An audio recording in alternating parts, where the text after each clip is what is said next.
T'es-tu déjà demandé si, depuis des décennies, nous nous posions complètement la mauvaise question à propos des crop circles? Et si le véritable mystère n'avait jamais été de savoir qui les crée, mais pourquoi ils deviennent plus complexes à chaque génération? C'est précisément ce que nous allons explorer aujourd'hui. Et je te promets une chose, plus nous avancerons dans cette histoire, plus il deviendra difficile de croire aux explications les plus simples. Si les découvertes mystérieuses, les énigmes non résolues et les anomalies scientifiques te passionnent, abonne-toi dès maintenant à la chaîne et active la cloche. Car à la fin de cette vidéo, une révélation pourrait bien bouleverser tout ce que tu pensais savoir sur les crop circles. Derrière moi s'étend un champ qui, au premier regard, semble tout à fait ordinaire. Pourtant, c'est ici qu'est apparu l'un des mystères les plus récents qui intrigue enquêteurs, scientifiques et chercheurs indépendants. En une seule nuit, une formation géométrique d'une précision étonnante est apparue. Personne n'a été vu sur place. Personne n'en a revendiqué la création. Aucune vidéo crédible ne montre sa réalisation. Et pourtant, à une époque où presque tout le monde possède un smartphone et où de nombreux champs sont surveillés, la question essentielle reste sans réponse. Qui ou quoi crée ces figures? Depuis plus de 50 ans, des motifs circulaires apparaissent dans des champs de céréales aux quatre coins du monde. Certains sont simples et de petite taille, d'autres couvrent des surfaces immenses et se composent de centaines d'éléments parfaitement organisés. La plupart du temps, ils apparaissent en l'espace de quelques heures durant la nuit. Plus surprenant encore, ils surgissent très souvent dans des lieux qui possèdent une importance particulière depuis des millénaires. Pendant longtemps, la communauté scientifique a accordé très peu d'attention à ces formations. Beaucoup les considérant simplement comme les œuvres de plaisantins talentueux utilisant des planches et des cordes pour coucher les cultures selon des motifs spectaculaires. Cette explication avait l'avantage d'être simple, logique et rassurante. Elle permettait d'éviter d'aller plus loin. Mais au début de l'année 2025, quelque chose aurait changé. Selon cette histoire, un petit groupe de chercheurs ayant été liés à Google DeepMind, sans toutefois participer à un projet officiel, aurait décidé d'aborder le sujet d'une manière totalement différente. Leur objectif n'était ni de prouver l'existence d'extraterrestres, ni de confirmer des théories du complot. Ils voulaient simplement répondre à une question: ces formations cachent-elles des modèles mesurables que l'œil humain n'a jamais remarqué? Pour tenter d'y répondre, plus de 12 000 crop circles documentés auraient été intégrés dans un système d'intelligence artificielle extrêmement avancé. Chaque dossier contenait bien plus qu'une simple photographie. Les chercheurs auraient également enregistré le lieu précis de l'apparition, la date, les conditions météorologiques, la nature du sol, les propriétés géométriques de la formation ainsi que de nombreuses autres données. Leur attente était plutôt banale. Peut-être que le système identifierait certaines particularités régionales. Peut-être mettrait-il en évidence des formes récurrentes, ou encore démontrerait-il que les êtres humains privilégient inconsciemment certains motifs. Mais, d'après le récit, ce n'est pas ce qui s'est produit. L'intelligence artificielle aurait découvert quelque chose de complètement différent. Pas de simples motifs, pas des répétitions aléatoires, mais une véritable évolution. Au fil des décennies, les formations semblaient changer progressivement. Elles ne devenaient pas seulement plus grandes, elles devenaient également plus précises sur le plan mathématique. Leur structure interne gagnait en sophistication. Le nombre de relations géométriques augmentait. Leur densité d'informations progressait constamment. Chaque année semblait produire des motifs plus complexes que ceux de l'année précédente. Comme si un processus invisible était continuellement en train d'apprendre. Si cette observation est réellement exacte, alors toute la question change. Il ne s'agit plus de savoir si les crop circles existent, ni même qui les crée. La véritable interrogation devient: pourquoi leur évolution suit-elle une direction aussi claire? C'est précisément cette évolution supposée qui constitue le cœur de notre histoire. Avant d'examiner les résultats, il est intéressant de comprendre comment une telle analyse aurait été réalisée. À première vue, le principe paraît presque banal. On rassemble un très grand nombre d'images, on les confie à une intelligence artificielle, puis on attend de voir si elle détecte des liens invisibles à l'être humain. Mais, selon les informations disponibles, la base de données allait bien au-delà de simples photographies. Pour chaque formation, des informations complémentaires avaient été enregistrées. Dans quel pays est-elle apparue? À quelle date exacte a-t-elle été découverte? Quelles étaient encore les températures pendant la nuit? Quelle était la composition du sol? À quel niveau de complexité géométrique appartenait-elle? Avait-elle déjà fait l'objet d'études scientifiques? Était-elle classée comme inexpliquée ou comme probablement d'origine humaine? Toutes ces données auraient été analysées simultanément. L'intelligence artificielle ne disposait donc pas uniquement de photos, mais de plusieurs décennies d'observations accumulées par les chercheurs spécialisés dans les crop circles. Les scientifiques pensaient que le système confirmerait probablement les explications classiques. Peut-être montrerait-il que les régions touristiques enregistrent davantage de formations. Peut-être découvrirait-il un lien avec certaines conditions météorologiques, ou tout simplement les préférences esthétiques de créateurs humains.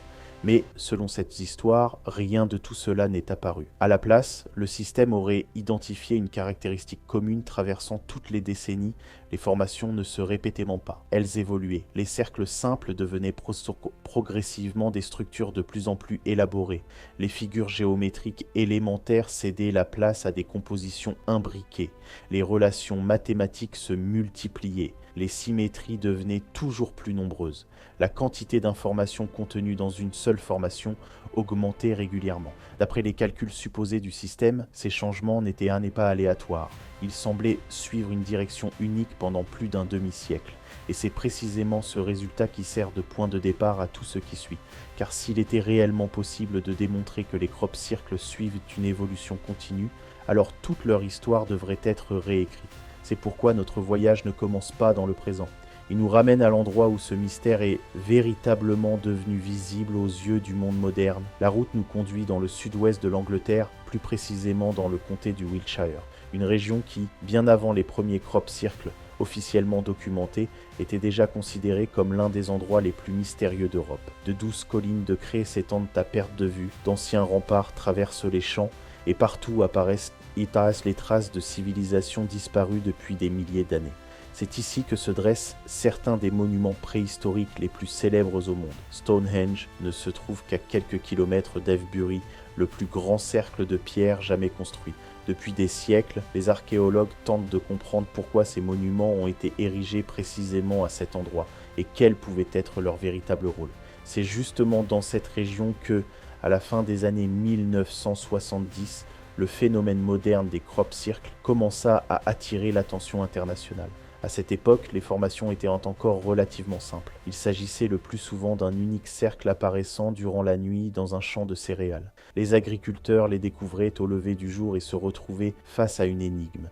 Les tiges n'étaient pas simplement écrasées, elles étaient couchées au sol selon une spirale étonnamment régulière, comme si quelqu'un les avait délicatement disposées avec un soin presque artistique. Un autre détail intriguait immédiatement les observateurs. Très peu de traces semblaient mener jusqu'au centre des formations. Aucun chemin nettement visible ne traversait les cultures. Aucune série d'empreintes profondes ne semblait indiquer qu'un groupe de personnes avait travaillé sur place pendant des heures. Si quelqu'un était réellement responsable de ces cercles, il semblait avoir quitté les lieux sans laisser d'indices évidents. Parmi les premières personnes à étudier méthodiquement ce phénomène figurait Colin Andrews. Cet ingénieur électricien britannique consacra une grande partie de sa vie à documenter chaque nouvelle apparition. Alors que beaucoup considéraient ces histoires comme de simples curiosités, Andrews photographiait les formations, comparait leurs caractéristiques et rassemblait patiemment des données. À cette époque, une explication naturelle paraissait parfaitement crédible. Le physicien Terence Meaden proposa ce que l'on appela la théorie des vortex de plasma. Selon lui, de puissants tourbillons d'air, comparables à de petites tornades, pouvaient coucher les céréales en formant des cercles. Des charges électriques présentes dans ces phénomènes atmosphériques expliqueraient alors certaines particularités observées dans les cultures. Pour les premiers crop circles, cette hypothèse semblait au moins partiellement convaincante. Un cercle isolé pouvait effectivement être associé à un phénomène météorologique inhabituel, mais le phénomène ne resta pas figé. Quelques années plus tard seulement, les formations commencèrent à évoluer. Plusieurs cercles apparaissaient désormais dans une même composition. Certains étaient parfaitement alignés sur un axe précis. D'autres formaient des ensembles concentriques ou associaient différentes figures géométriques. Les distances entre les éléments semblaient calculées avec une précision remarquable. Les proportions donnaient l'impression d'obéir à des règles mathématiques rigoureuses. La théorie des vortex se retrouva alors de plus en plus contestée, car même les phénomènes météorologiques les plus extraordinaires ne produisent généralement pas des groupes de cercles parfaitement espacés selon des proportions constantes. À mesure que de nouvelles formations étaient découvertes, il devenait toujours plus difficile d'expliquer l'ensemble du phénomène à l'aide d'une seule théorie naturelle. Puis la complexité continua de croître. Les simples cercles laissèrent place à de véritables constructions géométriques. Les chercheurs remarquèrent alors que certaines figures semblaient posséder des propriétés mathématiques bien réelles. Au début des années 1990, survint un changement que beaucoup considèrent encore aujourd'hui comme un tournant. Les fractales firent leur apparition. Les fractales comptent parmi les structures les plus fascinantes des mathématiques. Ce sont des formes capables de se répéter à différentes échelles. Lorsqu'on agrandit une petite partie de la figure, on retrouve souvent la même structure fondamentale. La nature regorge d'exemples similaires. Les fougères, les flocons de neige, les réseaux fluviaux ou encore les vaisseaux sanguins suivent tous des principes comparables. Créer une fractale par hasard relève pratiquement de l'impossible. En dessiner une à la main dans un immense champ nécessite une planification mathématique exceptionnelle. Pourtant, c'est exactement ce type de motif qui commença à apparaître de plus en plus fréquemment. Dans le même temps, certains chercheurs pensèrent maintenant reconnaître la célèbre suite de Fibonacci. Cette suite numérique est obtenue en additionnant chaque nombre aux deux précédents. On la retrouve dans les tournesols, les pommes de pin, les coquillages et dans de nombreux processus naturels de croissance. Le nombre d'or semblait également réapparaître dans les proportions de plusieurs formations. Était-ce réellement intentionnel ou simplement une interprétation humaine? Le débat resta très vif. Malgré tout, une impression s'imposait peu à peu. Certaines formations dépassaient largement le simple dessin décoratif. Parmi les exemples les plus souvent cités figure la célèbre formation de Barbury Castle, découverte durant l'été 1991. Pour de nombreux observateurs, elle représentait un objet géométrique presque parfait. Les angles, les distances, les symétries. Chaque détail semblait avoir été exécuté avec une précision exceptionnelle. Plusieurs chercheurs réalisèrent des mesures extrêmement détaillées et conclurent que la construction paraissait remarquablement exacte. Bien entendu, cela ne révélait toujours pas l'origine des crop circles. Mais pour beaucoup, cette découverte marqua le moment où le sujet cessa d'être exclusivement étudié par des passionnés.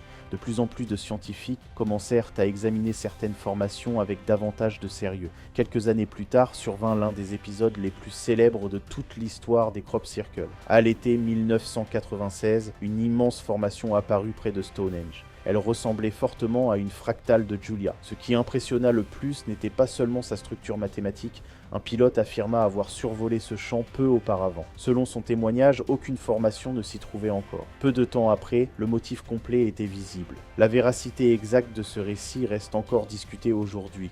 En revanche, il est incontestable que cette formation suscita un immense intérêt dans le monde entier.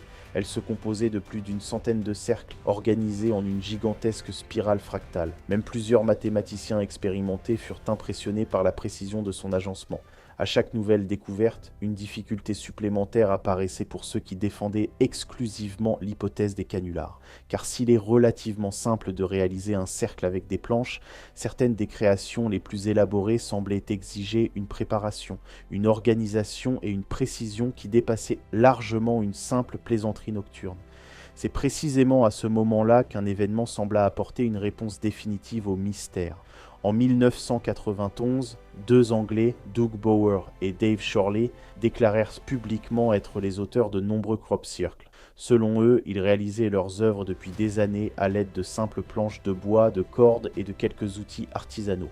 Les médias s'emparèrent immédiatement de cette histoire. Enfin, le mystère semblait résolu. Devant les caméras, ils démontrèrent leur méthode. Et effectivement, ils réussirent à produire des cercles simples avec une précision étonnante. Pour beaucoup, l'affaire était désormais close. Les journaux parlèrent du plus grand canular du siècle. La plupart des scientifiques tournèrent à tâtonner la page. Les crop circles redevenaient de simples créations humaines. Pourtant, à mesure que l'on examinait les faits avec davantage d'attention, plusieurs questions demeuraient sans réponse. La route nous conduit dans le sud-ouest de l'Angleterre, plus précisément dans le comté du Wiltshire, une région qui, bien avant les premiers crop circles officiellement documentés, était déjà considéré comme l'un des endroits les plus mystérieux d'Europe. De douces collines de craie s'étendent à perte de vue, d'anciens remparts traversent les champs, et partout apparaissent les traces de civilisations disparues depuis des milliers d'années. C'est ici que se dressent certains des monuments préhistoriques les plus célèbres au monde.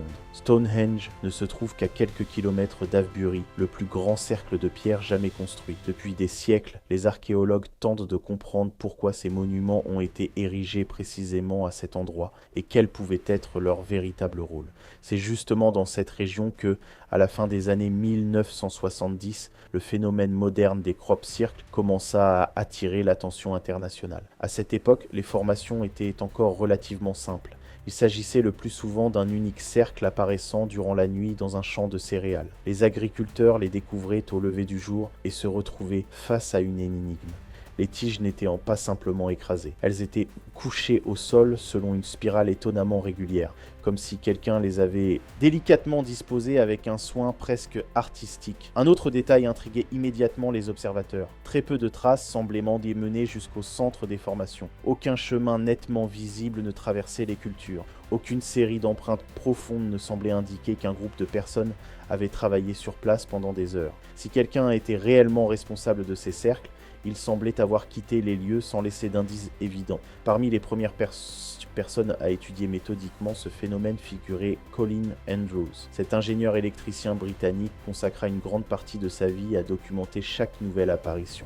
Alors que beaucoup considéraient ces histoires modernes comme de simples curiosités, Andrews photographiait les formations, comparait leurs caractéristiques et rassemblait patiemment des données. À cette époque, une explication naturelle paraissait parfaitement crédible. Le physicien Terence Meaden proposa ce que l'on appela la théorie des vortex de plasma.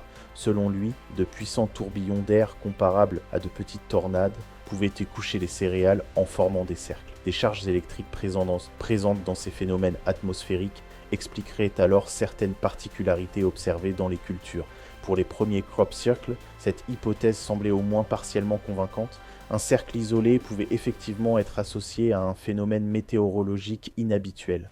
Mais le phénomène ne resta pas figé. Quelques années plus tard seulement, les formations commencèrent à évoluer. Plusieurs cercles apparaissaient désormais dans une même composition. Certains étaient parfaitement alignés sur un axe précis. D'autres formaient des ensembles concentriques ou associaient différentes figures géométriques. Les distances entre les éléments semblaient calculées avec une précision remarquable. Les proportions donnaient l'impression d'obéir à des règles mathématiques rigoureuses. La théorie des vortex se retrouva alors de plus en plus contestée, car même les phénomènes météorologiques les plus extraordinaires ne produisent généralement pas des groupes de cercles parfaitement espacés selon des proportions constantes. À mesure que de nouvelles formations étaient en découverte, il devenait toujours plus difficile d'expliquer l'ensemble du phénomène à l'aide d'une seule théorie naturelle. Puis la complexité continua de croître. Les simples cercles laissèrent place à de véritables constructions géométriques. Les chercheurs remarquèrent alors que certaines figures semblaient posséder des propriétés mathématiques bien réelles. Au début des années 1990, survint un changement que beaucoup considèrent encore aujourd'hui comme un tournant. Les fractales firent leur apparition. Les fractales comptent parmi les structures les plus fascinantes des mathématiques. Ce sont des formes capables de se répéter à différentes échelles. Lorsqu'on agrandit une petite partie de la figure, on retrouve souvent la même structure fondamentale. La nature regorge d'exemples similaires. Les fougères, les flocons de neige, les réseaux fluviaux ou encore les vaisseaux sanguins suivent tous des principes comparables. Créer une fractale par hasard relève pratiquement de l'impossible. En dessiner une à la main dans un immense champ nécessite une planification mathématique exceptionnelle. Pourtant, c'est exactement ce type de motif qui commença à apparaître de plus en plus fréquemment. Dans le même temps, certains chercheurs pensèrent reconnaître la célèbre suite de Fibonacci. Cette suite numérique est obtenue en additionnant chaque nombre aux deux précédents. On la retrouve dans les tournesols, les pommes de pin, les coquillages et dans de nombreux processus naturels de croissance. Le nombre d'or semblait également réapparaître dans les proportions de plusieurs formations. Était-ce réellement intentionnel ou simplement une interprétation humaine ? Le débat resta très vif. Malgré tout, une impression s'imposait peu à peu. Certaines formations dépassaient largement le simple dessin décoratif. Parmi les exemples les plus souvent cités figure la célèbre formation de Barbary Castle, découverte durant l'été 1991. Pour de nombreux observateurs, elle représentait un objet géométrique presque parfait. Les angles, les distances, les symétries. Chaque détail semblait avoir été exécuté avec une précision exceptionnelle. Plusieurs chercheurs réalisèrent des mesures extrêmement détaillées et conclurent que la construction paraissait remarquablement exacte. Bien entendu, cela ne révélait toujours pas l'origine des crop circles, mais pour beaucoup, cette découverte marqua le moment où le sujet cessa d'être exclusivement étudié par des passionnés. De plus en plus de scientifiques commencèrent à examiner certaines formations avec davantage de sérieux. Quelques années plus tard survint l'un des épisodes les plus célèbres de toute l'histoire des crop circles. À l'été 1996, une immense formation apparut près de Stonehenge. Elle ressemblait fortement à une fractale de Julia. Ce qui impressionna le plus n'était pas seulement sa structure mathématique. Un pilote affirma avoir survolé ce champ peu auparavant. Selon son témoignage, aucune formation ne s'y trouvait encore. Peu de temps après, le motif complet était visible. La véracité exacte de ce récit reste encore discutée aujourd'hui. En revanche, il est incontestable que cette formation suscita un immense intérêt dans le monde entier. Elle se composait de plus d'une centaine de cercles organisés en une gigantesque spirale fractale. Même plusieurs mathématiciens expérimentés furent impressionnés par la précision de son agencement. À chaque nouvelle découverte, une difficulté supplémentaire apparaissait pour ceux qui défendaient exclusivement l'hypothèse des canulars. Car s'il est relativement simple de réaliser un cercle avec des planches, certaines des créations les plus élaborées semblaient exiger une préparation, une organisation et une précision qui dépassaient largement une simple plaisanterie nocturne. C'est précisément à ce moment-là qu'un événement sembla apporter une réponse définitive au mystère. En 1991, deux Anglais, Doug Bower et Dave Chorley, déclarèrent publiquement être les auteurs de nombreux crop circles. Selon eux, ils réalisaient leurs œuvres depuis des années à l'aide de simples planches de bois, de cordes et de quelques outils artisanaux. Les médias s'emparèrent immédiatement de cette histoire. Enfin, le mystère semblait résolu. Devant les caméras, ils démontrèrent leur méthode. Et effectivement, ils réussirent à produire des cercles simples avec une précision étonnante. Pour beaucoup, l'affaire était désormais close. Les journaux parlèrent du plus grand canular du siècle. La plupart des scientifiques tournèrent la page. Les crop circles redevenaient de simples créations humaines. Pourtant, à mesure que l'on examinait les faits avec davantage d'attention, plusieurs questions demeuraient sans réponse. Continue Waiter. Les cercles que Bower et Chorley réalisaient devant les caméras différaient pourtant sensiblement des formations les plus complexes qui apparaissaient déjà à cette époque. Leurs démonstrations se limitaient principalement à des cercles isolés ou à des compositions relativement simples. Pendant ce temps, dans le sud de l'Angleterre, puis progressivement dans d'autres pays, des figures géométriques d'une précision bien supérieure continuaient d'apparaître. Un détail attira particulièrement l'attention de nombreux chercheurs. Après les aveux des deux hommes, le phénomène ne disparut absolument pas. Au contraire, les formations devinrent encore plus vastes, encore plus complexes, encore plus impressionnantes sur le plan mathématique. Au cours des années suivantes, certaines compositions comprenaient plusieurs centaines d'éléments distincts. Quelques-unes rappelaient des fractales extrêmement sophistiqués. D'autres semblaient combiner plusieurs concepts mathématiques dans une seule et même figure. Parallèlement, le phénomène s'étendit progressivement au-delà du Royaume-Uni. L'Allemagne commença à signaler de nouvelles formations, les Pays-Bas également, puis le Canada, les États-Unis, l'Australie et bien d'autres régions du monde rapportèrent à leur tour l'apparition de motifs de plus en plus élaborés. Bien entendu, il est parfaitement possible que des artistes du monde entier ayant développé les mêmes techniques indépendamment les uns des autres. Il est également envisageable qu'ils se soient inspirés mutuellement, perfectionnant leurs méthodes année après année. Mais c'est précisément ici que l'analyse supposée de l'intelligence artificielle devient intéressante. Si une évolution mondiale a réellement eu lieu, pourquoi la complexité a-t-elle augmenté de façon presque continue pendant plusieurs décennies? Pourquoi les motifs les plus sophistiqués n'apparaissent-ils qu'après les premiers cercles simples? Pourquoi les concepts mathématiques semblent-ils émerger progressivement? Pourquoi la précision géométrique paraît-elle évoluer étape après étape? Selon le récit, l'intelligence artificielle considéra précisément cette chronologie comme l'élément le plus surprenant. Ce n'étaient pas les formations individuelles qui comptaient le plus, mais leur succession dans le temps. Au même moment, un autre aspect commença à attirer l'attention, non plus les formes elles-mêmes, mais les plantes. En effet, certains chercheurs décidèrent de ne plus se limiter aux photographies aériennes ni aux mesures géométriques. Ils commencèrent à prélever directement des échantillons dans les champs concernés. Plusieurs analyses rapportèrent alors des observations qui semblaient différentes de simples dégâts causés par un piétinement. Les tiges n'étaient souvent pas cassées. Elles semblaient plutôt pliées. À première vue, cette différence paraît insignifiante. Pourtant, elle pourrait être essentielle. Lorsqu'un champ est écrasé mécaniquement, de nombreuses tiges se brisent ou présentent des marques évidentes de pression. Selon plusieurs études, certaines plantes prélevées dans des crop circles présentaient au contraire des modifications localisées au niveau de leur nœud de croissance. Certains chercheurs avancèrent alors l'hypothèse d'une exposition très brève à une source de chaleur. D'autres évoquèrent des phénomènes électromagnétiques. Quelques-uns envisagèrent même des manifestations inhabituelles de plasma. Dans ce contexte, le physicien néerlandais Elio Hazelhoff est souvent cité. Il analysa plusieurs échantillons provenant de différents crop circles et publia ensuite ses résultats dans une revue scientifique. Selon son interprétation, certaines modifications observées pourraient être compatibles avec l'action d'une source d'énergie ponctuelle. Il est toutefois important de préciser qu'il ne s'agissait pas d'une preuve établissant l'origine des formations. L'étude suggérait simplement que certaines caractéristiques semblaient cohérente avec une exposition thermique. L'équipe de recherche connue sous le nom de BLT mena également de nombreuses analyses au fil des années. Ses membres rapportèrent notamment des anomalies concernant la structure du sol, la présence de particules magnétiques, ainsi que certaines particularités observées dans les cellules végétales. La reproductibilité de ces résultats et leur validité pour l'ensemble des crop circles restent aujourd'hui encore largement débattues. Malgré tout, ces travaux contribuèrent à relancer les discussions. Une observation revenait régulièrement. Dans plusieurs cas, les enquêteurs affirmèrent ne trouver aucun chemin d'accès clairement identifiable vers les formations. Bien sûr, cela ne signifie pas automatiquement que personne n'est entré dans le champ. Le vent, la pluie ou les travaux agricoles peuvent facilement effacer des traces, mais ces récits participèrent largement à renforcer le caractère mystérieux du phénomène. Pourtant, toutes ces observations n'étaient encore que des pièces d'un immense puzzle. La véritable surprise, selon cette histoire, n'apparut que de nombreuses années plus tard. C'est alors que l'attention revint vers cette intelligence artificielle censée avoir analysé l'ensemble des données disponibles. Et c'est précisément ici que commence la partie la plus fascinante du récit.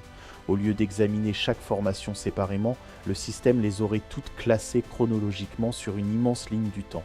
C'est seulement à ce moment-là qu'un schéma totalement nouveau serait apparu. Les premières formations de la fin des années 1970 étaient constituées essentiellement de cercles simples. Durant les années 1980, les combinaisons de plusieurs cercles devinrent plus fréquentes. Les années 1990 virent apparaître des fractales, des symétries complexes et des structures mathématiques élaborées. Les décennies suivantes donnèrent naissance à des géométries imbriquées, des motifs multicouches et, selon certains chercheurs, à des formations susceptibles même de contenir des informations codées. Mais ce n'était pas seulement cette évolution qui étonna l'intelligence artificielle, c'était aussi sa vitesse. Selon l'analyse, cette progression n'était pas régulière. Chaque décennie semblait accélérer davantage que la précédente. La complexité ne suivait pas une ligne droite. Elle semblait croître de plus en plus rapidement. Les mathématiciens qualifient souvent ce type d'évolution de croissance exponentielle.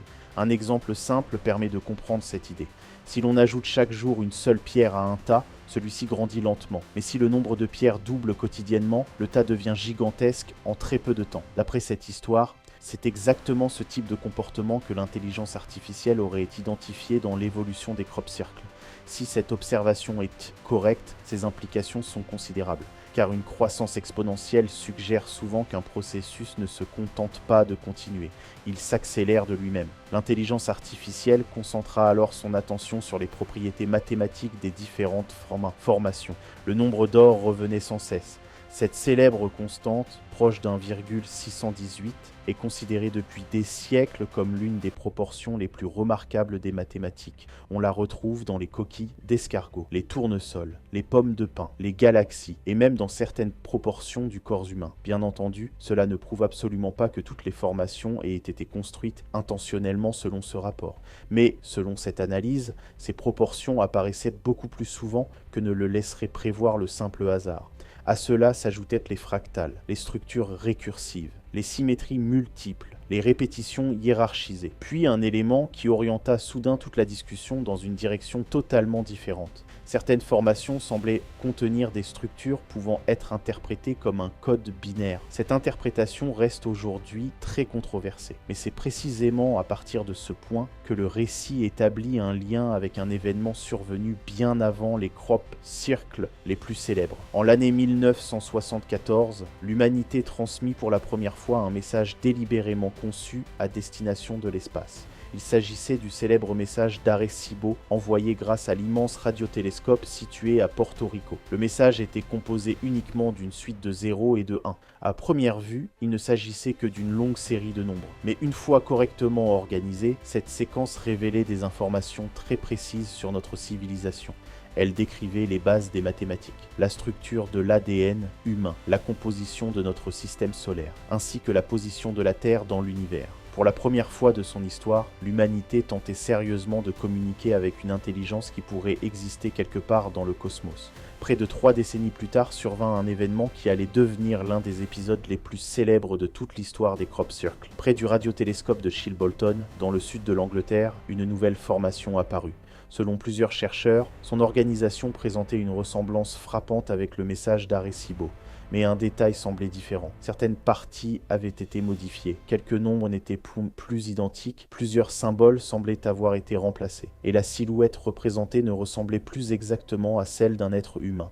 Cette interprétation est encore aujourd'hui vivement contestée. De nombreux spécialistes estiment qu'il s'agit simplement d'une coïncidence ou d'une lecture subjective. D'autres considèrent au contraire cette formation comme l'un des cas les plus étonnants jamais observés. Quelques jours plus tard seulement, une seconde formation apparut dans la même région. Cette fois, elle représentait un visage extrêmement détaillé accompagné d'une structure circulaire dont les éléments furent une nouvelle fois interprétés comme un code binaire. Plusieurs chercheurs tentèrent de décoder cette suite de nombres. Leurs conclusions furent très différentes. Aucun consensus scientifique ne fut jamais atteint. Pourtant, un détail demeurait particulièrement intrigant. Si cette interprétation était correcte, le langage utilisé serait exactement celui que l'humanité avait elle-même choisi pour communiquer avec une éventuelle civilisation extraterrestre. Naturellement, cela ne prouve absolument rien. Un artiste humain aurait très bien pu reprendre cette idée volontairement. Mais cette étrange coïncidence contribua à renforcer encore davantage le mystère.